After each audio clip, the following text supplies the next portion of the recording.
Beautiful, mysterious, unique. Islands are worlds of their own. Places apart where life has evolved differently. But in our modern, interconnected world, islands are also part of a global community that is changing, for better or for worse. In this series, we're exploring the lives of islanders. We're discovering that no matter how distant they are from the mainland, how distinctive their histories, or how proud they are of their independence, islands can't separate their futures from the fate of humanity as a whole. In so many ways, these shores are the front line of global change. What happens here matters to us all.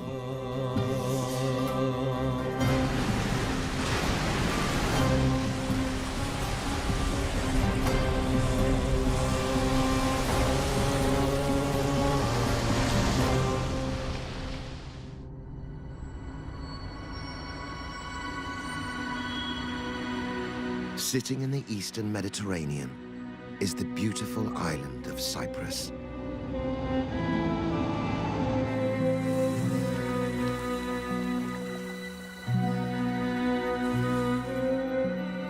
Kilometers of glittering coastline. Hundreds of hectares of broad, fertile plains set against a backdrop of dramatic mountain ranges.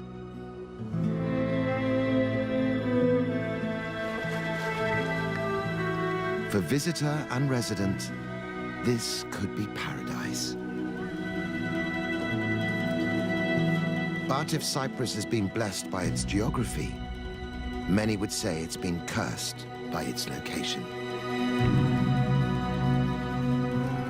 At a key maritime crossroads between Europe, Africa, and the Middle East, the island has always been a stepping stone for marauding armies.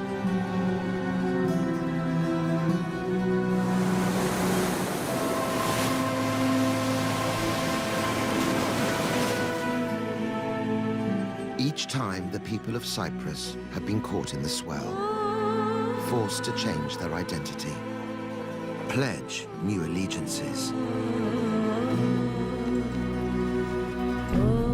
But the bloodshed isn't all ancient history.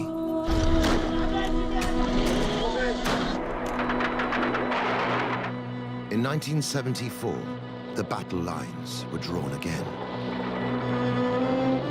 This time, Cyprus's twin populations of Greek and Turkish people were pitted against each other.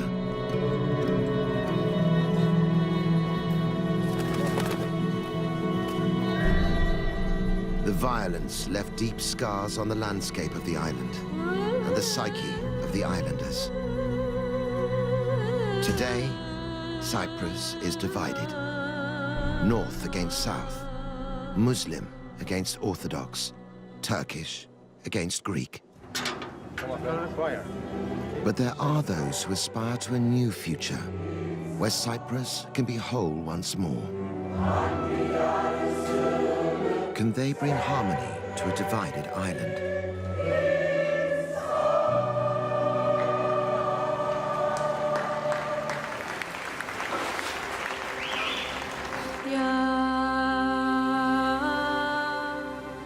Cyprus is an ancient land of myth and romance. Its patron is Aphrodite, the Greek goddess of love and beauty. Legend has it she was born here, at Petra Toromio on the island's southern coast, rising from the sea on a giant shell. Her miraculous birth is marked by a feature that still dominates this famous beach, Aphrodite's Rock. The story goes that if anyone manages to swim 3 times around her rock, the goddess will bestow on them perpetual beauty. Now the myth is used as a marketing ploy to attract holidaymakers to the island. And with 340 days of annual sunshine, the tourists arrive in their droves. 2.5 million every year. Some come for the classical history and the ancient ruins.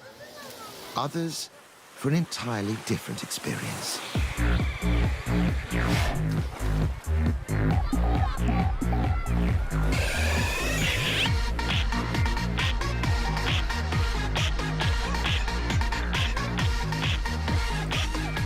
Cyprus has become the clubbing capital of the Eastern Mediterranean. Sleepy fishing villages like Ayanapa and Paphos now pulse with a new beat.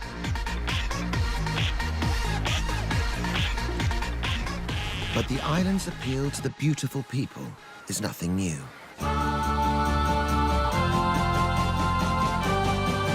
In the 1960s, before mass market tourism, the seaside city of Famagusta was playground to the rich and famous. The stars all holidayed here. Bridget Bardot, Elizabeth Taylor, Richard Burton.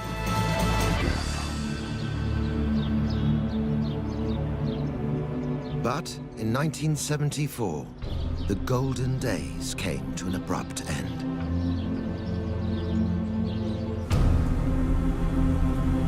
What happened here was no slow decline.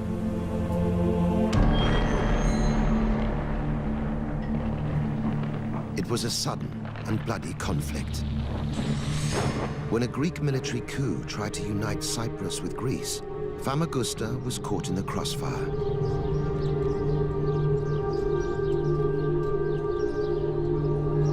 Determined to protect its people and its interests, Turkey responded with force. An emergency evacuation was completed just hours before the Turkish and Greek armies met in combat on the streets of Famagusta. Greek Cypriots fled south. Turkish Cypriots escaped to the north. By the time a ceasefire was negotiated, Turkey had taken control of the northern third of the island.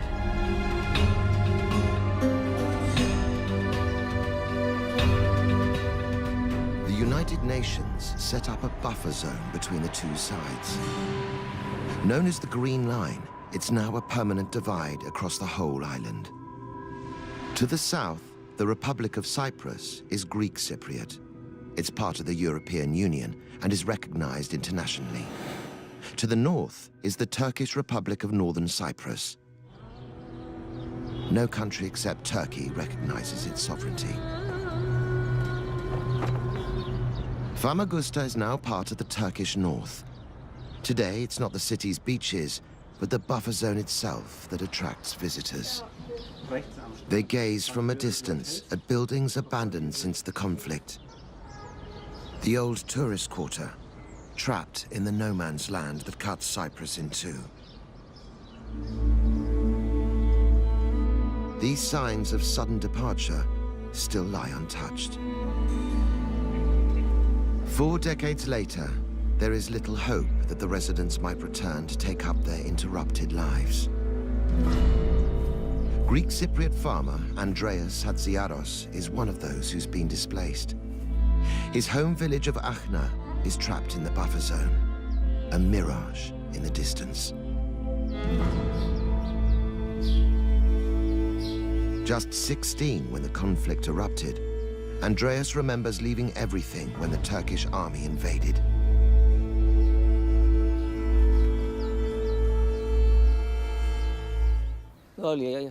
All of this used to be ours. Now we're left with just this, which is about 1.5 hectares. We are filled with nothing but bitterness.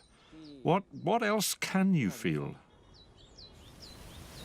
It was only the presence of a British army base that stopped the Turks advancing further and seizing the rest of Andreas's family land.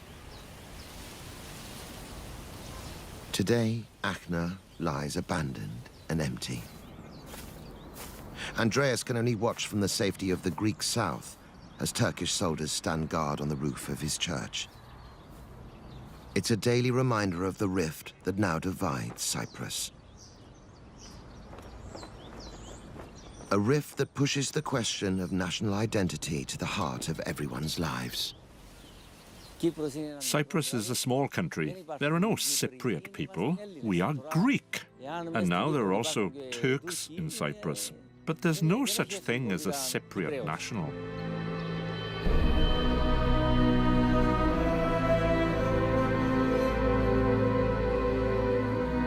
From its earliest history, people have fought over Cyprus.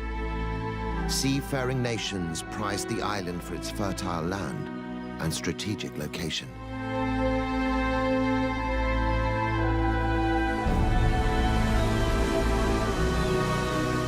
They came across the Mediterranean from Europe, Asia, and Africa. Each raid forced the people of Cyprus to serve a new master. Nowhere is this turbulent history more evident than in the ancient city of Salamis. This deep-water port was the ideal entry point for invading forces. The Assyrians, the Egyptians, the Persians, and the Romans all left their mark on Salamis. It's an archaeological treasure trove. 3,000 years of history lie buried here. Italian historian Professor Luca Zavagno has devoted much of his life trying to unearth its ancient secrets. Inside, there are archaeological opportunities and infinite dreams. There's an amphitheatre to excavate not far from here. The town was enormous, a Pompeii of the Middle East.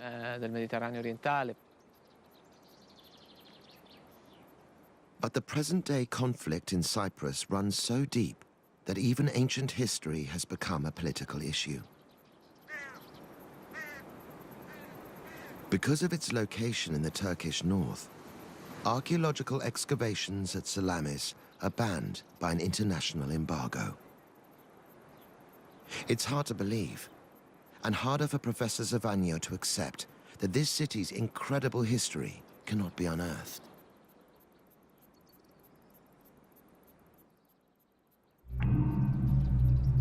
From the surface evidence alone, Professor Zavagno has been able to document a compelling history. Wave after wave of the great powers of the Mediterranean taking possession of this key entry point. There is much more to discover about these astonishing ruins, but for now, their story is frozen in time. Professor Zavagno wonders whether he'll ever be able to marvel at their full riches. Living here as a Byzantine expert is a tragedy. Personally, it's a struggle to overcome the sorrow that I feel every day, knowing what Salamis could potentially be in archaeological terms. So the standoff continues. The pain and frustration of modern Cyprus manifest here in Salamis, an ancient city of unfulfilled Eastern promise.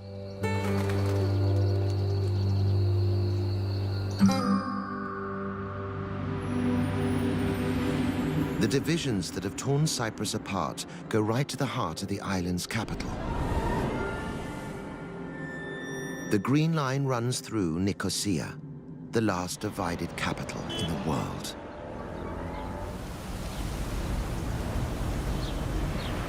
On the surface, it's a mix of ancient walls, traditional eateries, and busy streets.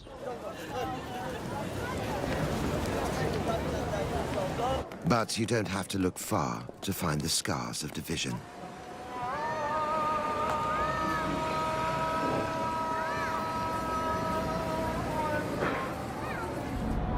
Machine gun posts stand empty but ready for action. Peepholes offer vantage points. Just a picture postcard today, but used in anger within living memory. Keeping the peace is a 1,000-strong UN armed force. A constant reminder that the conflict between Greek and Turkish Cypriots is unresolved. Each side flies its flags. The Turkish population can trace their roots back to the 16th century. It was the Ottomans who brought Islam to Cyprus. When they invaded in 1571, churches were ransacked or converted to mosques.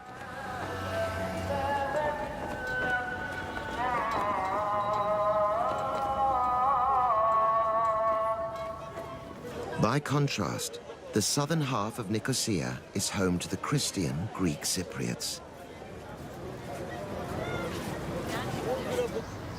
Many of those living here, like Harry Lowe, came to the capital as refugees. Harry's hometown is now in the Turkish-occupied north.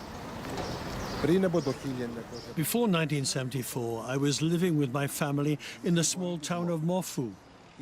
It was a beautiful place, and Morfu was built in a big garden surrounded by lemon, orange, and tangerine trees. But Harry's idyll was to be shattered.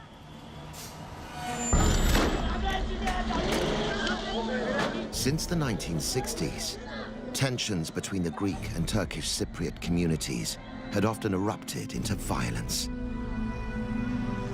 The invasion of the Turkish army in 1974 was a godsend for the harassed Turks. But for the 200,000 Greek Cypriots living in northern Cyprus, it was a disaster. Under an aggressive process of population exchange, Turkish Cypriots from the south were driven north, while Greek Cypriots, like Harry and his family, were exiled to the south, leaving behind their homes and livelihoods. They became refugees overnight. We left all our belongings. Everybody thought that we'd be coming back. So we left with just the basics for ourselves and our children. Today, Harry can only use the well-thumbed pages of photo albums to share the family heritage with a new generation. For me, these pictures are a treasure. If I didn't have these photos, how else could I show my grandchildren the life we had back then in Morfu? 4 decades after fleeing, the pain of exile hasn't diminished. It's the land of my ancestors, the land of my parents, my grandparents. Of course I miss it, and of course I want it back. Their old house in Morfu is less than 40 kilometers away. The prospect of never being able to return is heartbreaking for Harry. It calls to mind all that's been lost in the conflict. Nobody can believe this. Nobody can understand this unless they lived it. No one can understand unless they themselves are refugees, unless they lost loved ones in the war and are still waiting for them to return.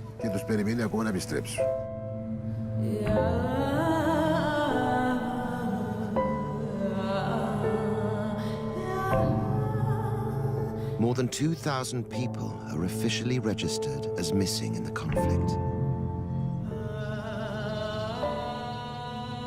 Political efforts to put an end to the conflict are also unresolved.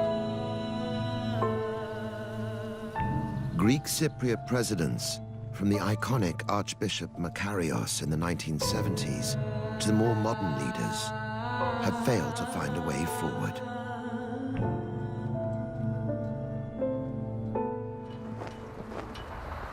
The result for Cyprus is segregation.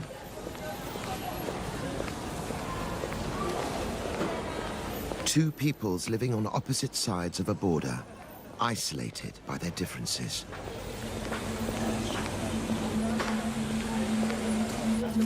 Today, with tensions at a relatively low ebb, the crossings in central Nicosia are open to pedestrians. Traffic can cross the border between the north and south. But for trade, the Green Line is a real barrier. It acts as a brake on the economic development of the whole island.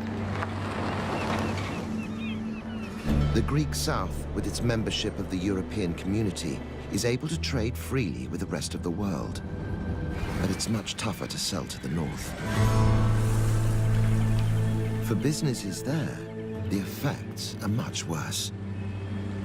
The Turkish Cypriot Republic is only recognized by Turkey and can only trade through Turkey. It's a huge disadvantage for entrepreneur Ursan Dala. Halbuki bizim konumuzda Because our goods are subject to high customs charges, we can't compete. böyle bir problemimiz var. Because of this, we have to conduct our business within the borders of northern Cyprus. Teşekkür ediyor. Since only Turkey recognizes northern Cyprus as an independent state, everything bought and sold here, food, textiles, retail goods, must come via Istanbul.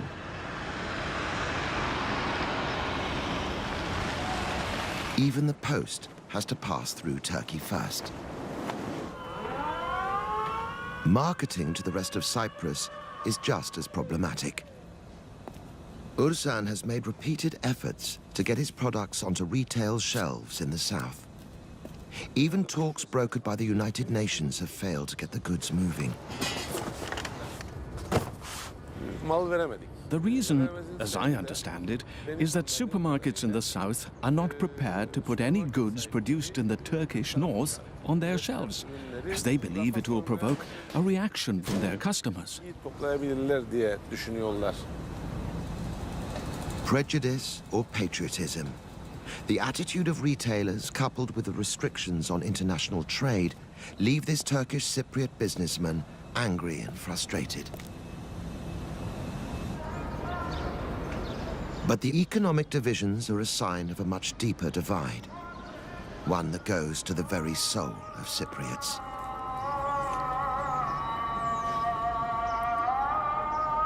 Their island is home to two major faiths, Orthodox Christianity and Sunni Islam. As tides of religious change have swept across Cyprus, what was once a sacred space for one faith has been appropriated by another. This was the Cathedral of St. Nicholas in Famagusta. Its Gothic architecture is typical of the churches of medieval Europe. But when the Ottomans took the city in 1571, they made this space their own. In keeping with Muslim tradition, they whitewashed the walls, removed the stained glass windows, and plastered over all the images of the human form.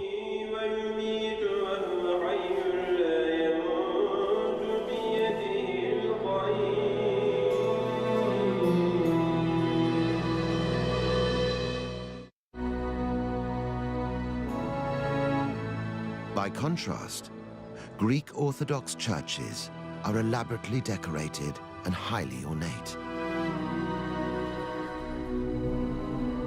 Inside, vivid icons of the saints, the Virgin Mary and Christ cover the walls.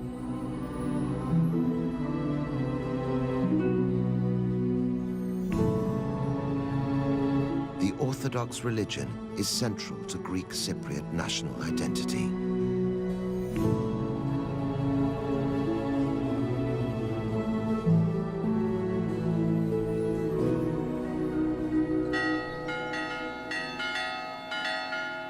In the foothills, the village of Peristorona is preparing to celebrate Easter, the most important festival in the Orthodox calendar. For the older villagers, the Saturday of Holy Week is a quiet day of reflection and relaxation.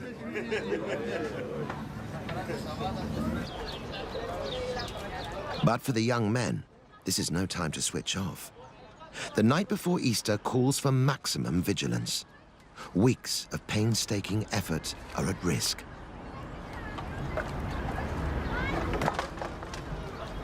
Michalis Sava and his friends have constructed the village's Easter bonfire. It's taken weeks to build, and its size is a matter of community pride, as well as a source of rivalry with neighboring villages. But despite its ramshackle appearance, there's no doubt it has genuine religious significance.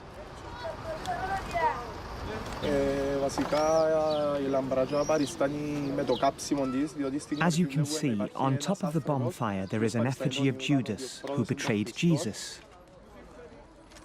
To show that we condemn him, we burn his effigy every year. Orthodox traditions like these permeate rural life in this part of the island. At the family home, Michaelis' mother, Maria, is also busy, preparing food for the Easter celebrations. It's a tradition she's determined to pass on to the next generation. Just as my grandmother and my mother taught me, I'm trying to teach my daughters, so when they have families of their own, they'll be able to make their own Easter preparations. After weeks of eating unleavened bread, loaves are again baked with yeast to symbolize Christ's rising from the dead. Religion is not just for Easter in the Sava family home. Their whole house is decorated with religious pictures. The icons, which is such a distinctive part of Orthodox practice.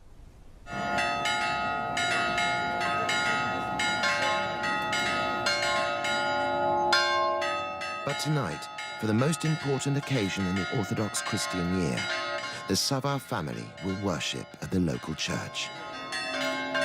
The tolling of the bells calls the whole community together.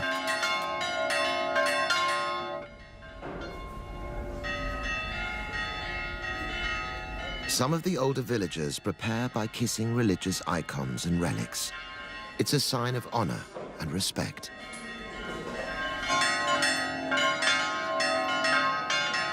The Sava family, like their friends and neighbors, arrive in their best clothes.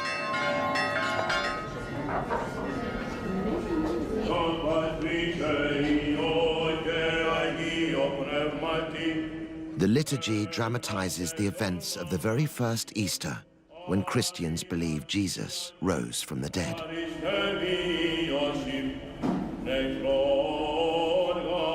Greek Orthodox Christians have been celebrating this way since the 9th century.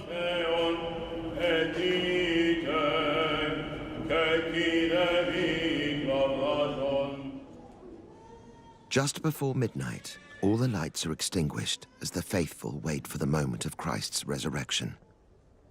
This is the darkest moment of the whole church year. The sense of anticipation is very real. At the stroke of 12, the priest emerges.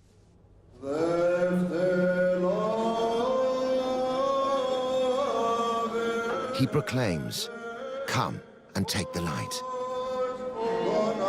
Villagers share the symbolic light of Christ.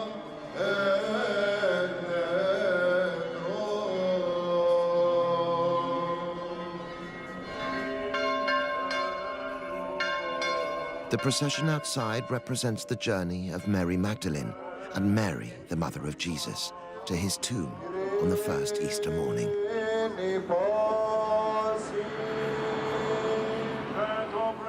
Echoing the women's astonishment at the empty tomb, the priest proclaims to the faithful, "Christos anesti," Christ has arisen. And the congregation reply, "Alithos anesti," truly he has arisen.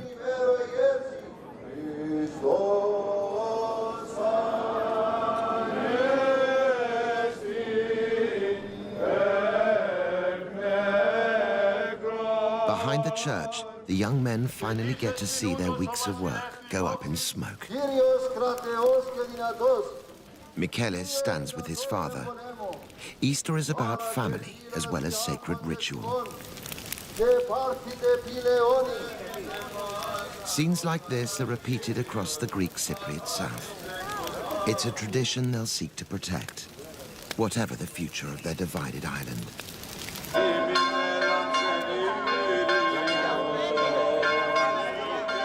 As the Sava families say their goodbyes, they've one more tradition to observe. If they can keep their holy flame alight all the way home, they will enjoy a bountiful year.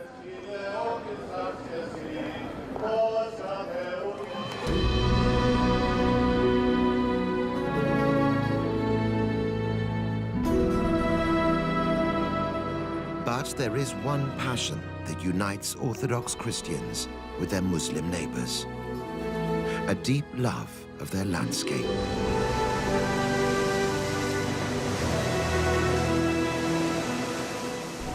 And there's one place where this is especially true: the Karpaz Peninsula.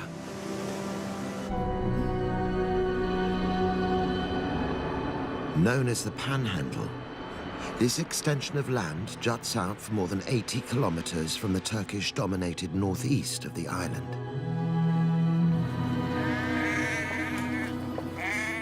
Relatively untouched by the divisions that scar the rest of Cyprus, the Karpaz is one of the most unspoiled places in the whole of the Mediterranean.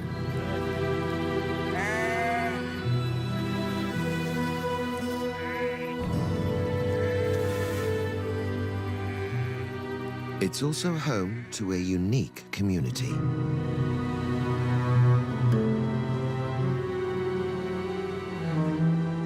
Greeks and Turks have always lived side by side in the village of Dip Karpaz. The upheavals of 1974 didn't change that. When the Karpaz Peninsula was cut off by Turkish troops during the invasion, the Greek Orthodox inhabitants couldn't flee south. And they've stayed here under the Turkish administration ever since. Today, the village's church welcomes the Orthodox faithful just across the main square from the mosque, and it's called to prayer.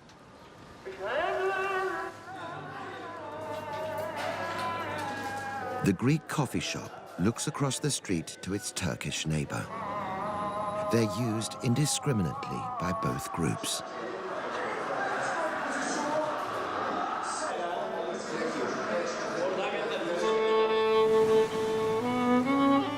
Further along the coast is an even more extraordinary example of religious and cultural harmony.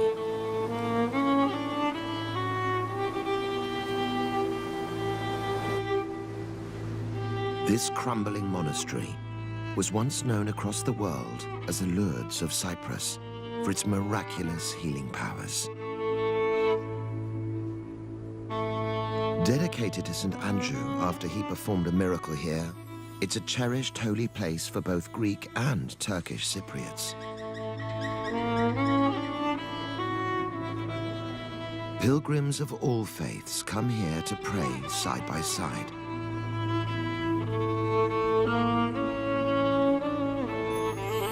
Tomata, prayer offerings to the saint, are left in gratitude for a prayer answered or as a reminder that the sick are in need of healing.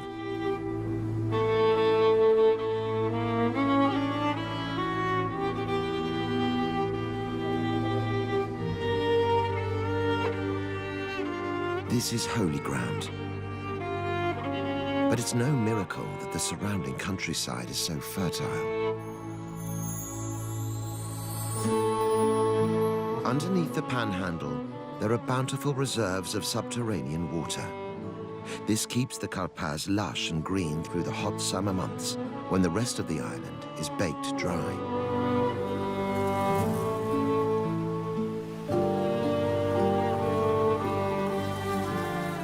The region is rich in tobacco, fruit and olives, and has a long agricultural tradition. It was the lure of the landscape and the promise of a simple life that drew Turkish Cypriot Ismail Jamai and his wife Lois back to the Karpaz after long careers abroad. I'm a Cypriot, actually. That's why I came back. We also returned for the children. To raise them in a nicer environment, we brought them here so that they can grow up bicultural and bilingual. Ismail grew up near the village of Bukanok. He remembered it as a place of mixed cultures. Greek and Turkish side by side. But when Lois arrived here in 1986 and began to immerse herself in the culture, she was dismayed to discover the truth. The Greek villagers had been forced out. 74'ten sonra Rumlar istemedi kaçsınlar After bu köyde. 1974, Çok zengin bir köy. Greek Cypriots didn't want to leave the Kalsın, village. biz ne yaptık? Biz It's Türklerle a nice arkadaşız village, they dediler. said. We didn't do Ondan anything. sonra We're friends with Turks. Türkler istemediler. Bu But the olsun. Turkish military Çünkü şimdi forced them Türkler out. güç vardı. Askerler var. Zor yaptılar. 16 Greek villagers were killed in the upheavals. The bloody history is never far from people's minds. Ama her Day gün, after her day, gün politika we talk about konuşuyoruz. politics. Her gün. Day after day, we are confronted by the önümüzdedir. Cypriot problem. Kıbrıs sorunu. When old people İki talk, bölge they say, beraber it was like konuşacaklar. this before 1974. It was like that before 1974. They're still hopeful. They want their old life back. To help Bukunuk move on, Lois and Ismail have led a campaign to make the community a self-sustaining eco-village. They recycle rainwater, use solar panels, and press their own olive oil in the time-honored way. This is a visionary couple leading their own revolution in Cyprus. It's a cultural revolution rooted in everyday life. For Lois, this means embracing traditional ways of living, cooking using only natural ingredients and methods. Ismail has revived the craft of carving, using olive wood, which would otherwise be left to rot. In ecotourism, culture, traditions, and nature are important. If we promote these, I believe we'll be strengthening identity. A committed couple, a few simple steps, one small village getting behind them. These may be the stirrings of a grassroots movement towards change.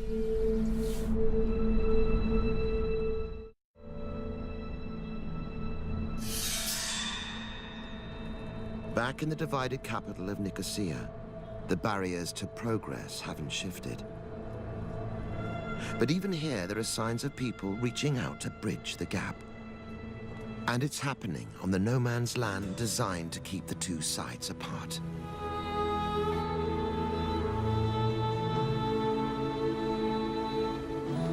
Marine engineer George Spirou believes real reconciliation between Greeks and Turks may be possible.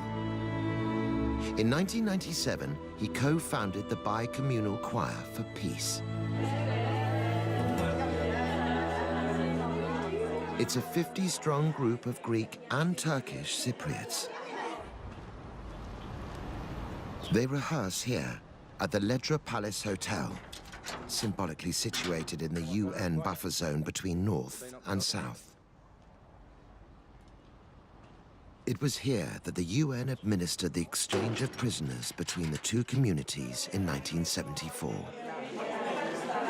Now, people come of their own free will to meet and voice their hopes for a different future. Έτοιμοι?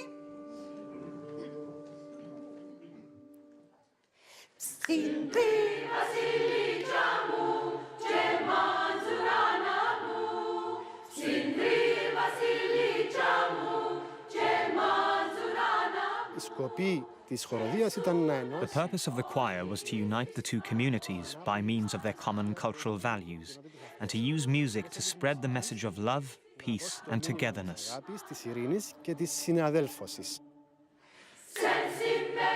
George was born in the south to Greek Cypriot parents during a turbulent period of intercommunal riots. He'd never even spoken to a Turkish Cypriot until he was 38 years old.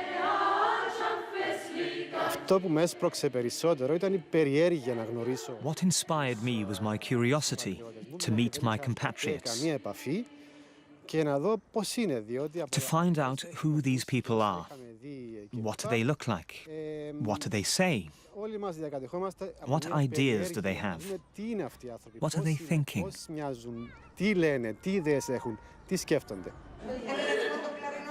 George's quest for harmony struck a chord on both sides of the community. These are singers with a common vision of dual culture, where language, customs, and traditions can be shared, even if it takes a really special effort.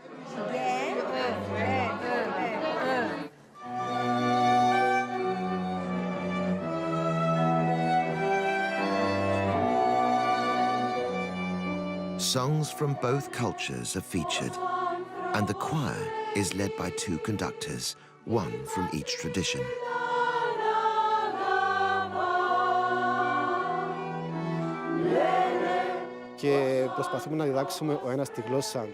We try to teach our languages to each other. This is very important, and the audience sees this, sees the efforts of one community singing in the language of the other. The joy and peace our members share is projected to the audience.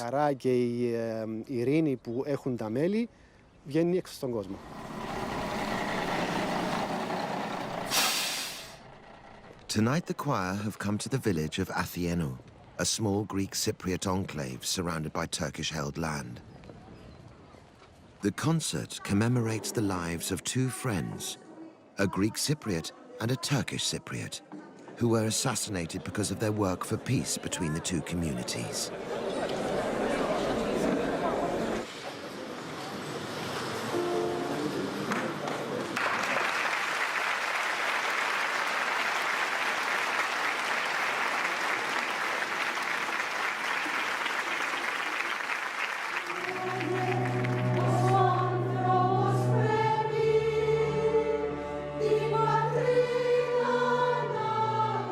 They may be welcome here, but to spread their message of harmony wider, the choir must strain to be heard against the clamour of division and prejudice that's gone on for so long.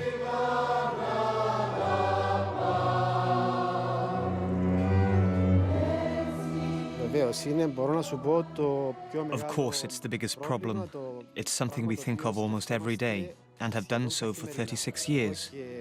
It's like an open wound. And it's a shame because it's a very beautiful island, and to be divided with half over there and half over here, this separation is a real shame.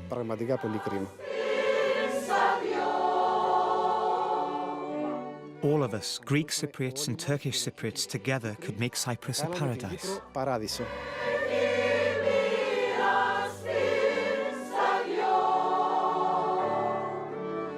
Wearing white to symbolize peace, the choir's finale is an emotional plea. Written by friends from either side of Cyprus, My Own Country laments the heartbreak of their broken island. The lyrics lay bare the dilemma that every Cypriot faces.